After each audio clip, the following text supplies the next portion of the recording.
경제토크 뉴스탁 유창희 대표님과 위성 관련된 이야기를 하겠습니다. 최근에 뭐 인공지능 AI나 로봇 관련주도 많이 열렸지만 인공위성 관련된 기업들도 꽤 많이 올랐더라고요. 이유와 함께 전략 여쭤보도록 하겠습니다. 아니 인공위성은 뭐 요즘 왜 이렇게 소리 없이 강한 거예요, 이유가? 네. 그쵸. 원래는 인공위성이 조금 더 시장에서 먼저 주목을 받았었어요, 사실은. 네. 이제 뭐 사실 올해 테마 에로베오 할 때 우가 우주항공 이런 거 이게 있긴 있었는데, 네. 별로 뭐 했었는데 소리 없이 중소형주도 많이 갔더라고요. 그렇죠. 네. 그래서 원래는 이제 갑자기 이름 생각이 안 나는데 작년 12월 한 중순쯤에 그 위성 회사가 어떤 원엠 말고요? 원엠 말고? 원엠 말고 미국에 있는 위성 회사가 인수가 돼 있어요. 인수가 됐었는데 뭐 만약에 현재 주가가 만약에 10만 원이다 예를 들어서 그러면 20만 원에 사준다는 거예요. 그리고 모든 부채를 다 탕감해 주겠다. 누가 인수했는데? 미국에서 일어났냐? 미국에서 M&A가 있었는데 그 기업에 엄청나게 큰 딜이 있고 높이 불러줬는데 그 회사가 이제 위성 쪽이다. 위성 쪽이었던 것이죠. 그 위성이 어떤 회사냐면 그 사진 같은 거 분석해주는 사진, 위성 사진을 찍어주고 그걸 분석하는 회사였거든요. 그러면서 한번 바람이 불었다가 AI하고 로봇이 너무 뜨겁게 반응하다 보니까 살짝 조금 식어졌다가 들었어요.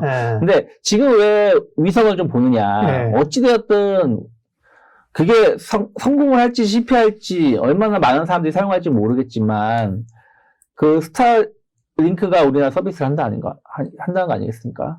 스페이스X의 스타링크가 우리나라에 서비스를 한다는 것이고 그럼 저 회사가 왜 우리나라에 서비스를 하는 것이지? 우리나라 하면 통신 강국인데 어디 가나 휴대폰 빵빵 터지고 유튜브라든지 인터넷 하고 싶으면 잘 되는 전 세계에 유례 없는 이런 통신 인프라가 깔려있는 우리나라에서 왜 좀 아프리카라든지 통신이 잘 안 되는 데서 활용하려고 하는 왜 저 위성 서비스를 지금 젊으신 분들 잘 모르실 거예요. 우리 때는 아시겠지만 옛날에 그 위성폰이라고 해가지고 안테나 두꺼운 거 해가지고 되게 비싼 거 있었어요. 네, 벽돌폰 같은 거. 근데 그런 서비스를 왜 하지라고 생각을 하실 텐데 이게 지금 우리나라에서 이 서비스를 성공을 한다면 전 세계에서 상당히 이 저궤도 위성에 대해서 어떤 관심도가 높아질 수 있다고 생각하니까 일론 머스크가 우리나라를 선정한 것이 아닌가 판단하고 있습니다. 왜 그러냐면 우리가 이게 제가 5G 폰이에요. 이 폰 자체가.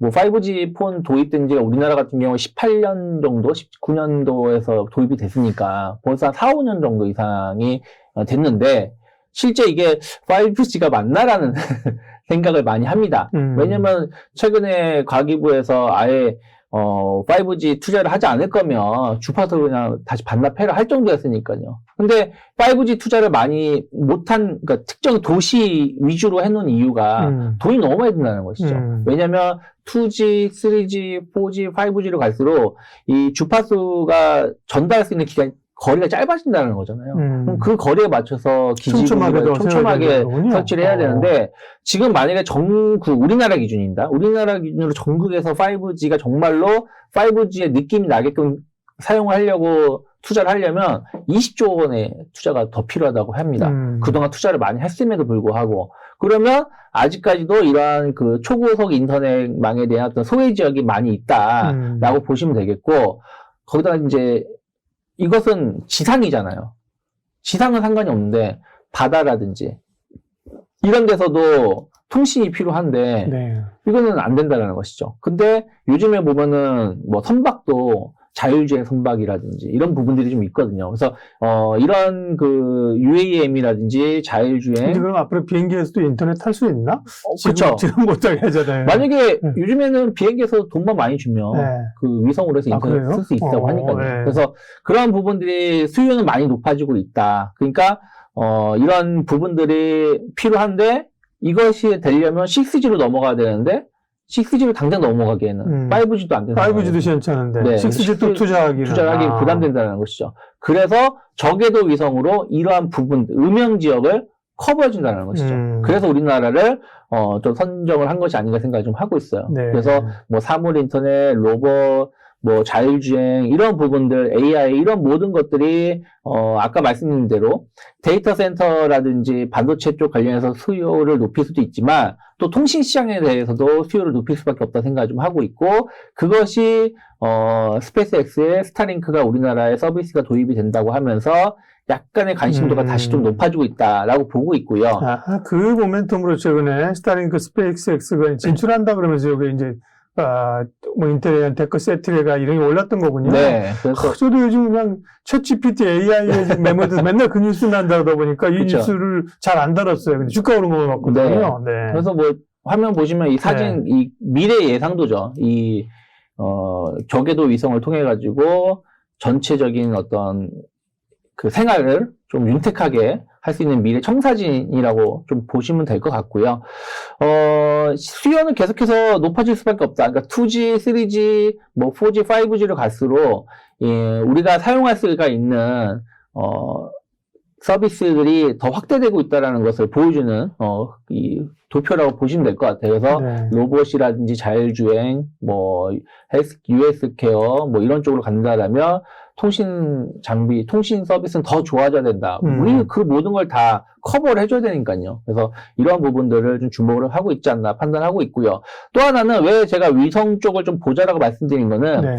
제가 요즘에는 시장에 대해서 나쁘게 보는 게 아니라 약간의 조정 가능성, 기간 조정 가능성을 좀 대비하고 있고, 그러면 약간 모멘텀이 있는 쪽을 좀 찾아서, 미리 좀 종목을 좀 선점을 해서 기다렸다가 그 모멘텀 이슈가 좋게 반영이 돼서 주가가 올라올 수 있는 부분들을 고민해 볼 필요가 있지 않을까. 그런 게 위성, 그 다음에 네. 또 나오고 있는 자율주행 뭐 이런 네. 거죠. 왜냐면 예를 들어서 최근에 보면은 삼성전자가 챗 GPT를 이번 신제품 스마트폰에다가 서비스를 적용한다는 거 아니겠습니까? 그렇게 된다라면은 그래요? 저도 뉴스 맨날 보는데 대표님은 내가 모르는 뉴스 많이 알고 있네. 네, 그래서 그러면 이제 그동안 삼성전자가 많이 심혈을 기울였던 빅스비를 어떻게 보면 버린다라고 얘기가 나올 정도니까. 그러면 빅스비 서비스를 좀 줄이고 아예 챗 GPT를 이번 신형폰에다가 탑재를 하겠다라는 것이기 때문에 그러면서 막 코나 테크놀로지랑 AI 관련된 종목들이 하락했다가 다시 뭐 급등을 했었던 경우가 이슈가 있었는데 어쨌든 그런 이벤트가 있는 것을 따라갈 수는 있겠습니다만은 이미 상한가에 들어가 있는 걸 따라가기에는 늦잖아요. 뉴스를 보고 사기에는. 그러면 그런 뉴스들이 나올 수 있는 부분들을 미리 예상을 해서 좀 좋은 종목을 선정하시면 좋지 않을까 생각하고 있는데 그러면 이제 무엇이 있느냐. 저궤도 위성 스타링크가 서비스를 한다는 것은 이미 뉴스는 나온 것이고, 그 다음 뉴스를 좀 보는 것이 스타쉽입니다. 그 위성, 스페이스X가 3월 중에, 스타쉽 시험 비행을 하겠다는 거거든요. 이게 뭐냐면, 앞으로 한 2030년 정도에, 유인 우주선으로 화성을 갔다 오려고 하는 계획을 갖고 있어요. 일론 머스크가. 그거의 전 단계로, 텍사스에서 발사를 해가지고, 지구를 한 바퀴 돌아서 하와이로 내려오는. 격추당해요, 요즘. 조심해야 돼. 그래서 이제, 요 서비스를 시험 비행을 지금 3월 달에 하겠다. 연료 주식까지 다 끝났다. 이게 2021년부터 하겠다고 하면서 계속 미뤄졌던 거거든요. 그래서 이번에는 가능성이 높다라고 평가가 되고 있고, 그게 정말로 이루어진다면, 뭐 그것이 우리나라 기업에 어떤 영향을 끼친다 이런 게 아니라 어쨌든 우주항공 시장이 정말 이제 우주 여행을 갈 수 있겠구나라는 흐름들을 변화가 된다라면 다시 한번 시장을 좀 주목받을 수 있지 않을까 좀 판단을 좀 하고 있습니다. 특히 위성 시장 자체가 엄청나게 성장을 하고 있어요. 그 저궤도 위성 같은 경우는 제작 비용이 많이 좀 낮거든요. 고위도보다는. 그러다 보니까 지금 2030년도에는 위성 대수가 화면에서 보시다시피 15배 이상 증가할 것이라고 전망을 좀 하고 있습니다. 그리고 과기부도 10년 동안, 향후 10년 동안 170개 정도를 발사를 하겠다라고 하고 있고요. 그래서 우주 산업 규모가 1440조 원 정도까지 앞으로도 좀 확대가 될 것이다. 10년 이내에. 특히 이 중에서 위성 서비스 산업이 한 55% 이상 차지할 것이라고 얘기하고 있거든요. 그래서 뭐 이번 제품은 아니고 그 다음 제품부터는 스마트폰에도 위성 통신이 가능하게끔 기능을 탑재한다고 해요. 삼성전자 같은 경우는. 최근에 그 극장에서 지금은 그 광고가 안 하는 것 같은데 작년까지만 하더라도 아이폰, 애플워치 광고를 네, 보시면 네, 네. 이게 실제 있었던 사례예요. 네. 애플워치에 위성 그 칩이 있어가지고 어떤 그 고객이 맞아요. 뭐, 숲속에서 네. 다치셨는데 이게 바로 위성으로 네. 해가지고 구조됐던 그리고 광고가 광고하는 게 있었거든요. 네, 네. 그런 것들이 이제는 스마트폰이나 이런 거에 이제 적용이 될 수 있다는 것이죠. 그래서 이런 부분들이 계속 확대가 될 수 있고 관련된 기업들이 또 꿈틀거리고 있는 부분들이 좀 있다는 옛날에는 하늘에, 우리 있습니다. 때는 이제 하늘에 반짝이는 건 별이고 별이고. 있었는데, 이제는 인공위성이야. 그쵸. 우리 애들한테는 아빠 그쵸. 저건 무슨 별이야? 저거는 인공위성이야. 인공위성이야. 이런 시대가 오고 있는 건데, 네. 어떤 기업을 좀 봐야 될까요? 그래서는 일단 첫 번째는 캔코아 에어로스페이스라는 회사를 좀 보시면 좋지 않을까 네. 생각을 좀 하고 있습니다. 네. 이 회사는 엄청난 그 기술력을 가지고 있어요. 특히 미국 방산 항공기 부품을 공급을 좀 하고 있는데 보잉, 로키드 마틴, 뭐 걸프스트림 1티어 공급사예요. 한마디로 캔코아 에어로스페이스의 제품이 없으면 비행기를 못 만든다는 거예요. 특히 최근에 보면은 그 항공 수요가 늘어나면서 관련된 신규 주문도 많이 늘어나고 있거든요. 그래서 이쪽 관련해서 어떤 기대감이 있고 또 특수 소재 쪽으로 해가지고 상당히 강점을 가지고 있어요. 어쨌든 우주로 내보낸다는 얘기는 그렇죠. 지구에 있는 것보다 더 그 안 좋은 환경에서 이겨내야 되기 때문에 그렇죠. 특수 소재 관련해서의 어떤 원소재 공급도 하고 있고요. 또 항공기 정비 사업을 같이 진행을 좀 하고 있습니다. 그래서 최근에 보시면 주가가 조금 많이 움직임이 좀 나왔었어요. 저점에서 많이 올라오기도 했었고 그 변동성은 좀 있죠. 지난번 네. 같은 경우도 거의 네.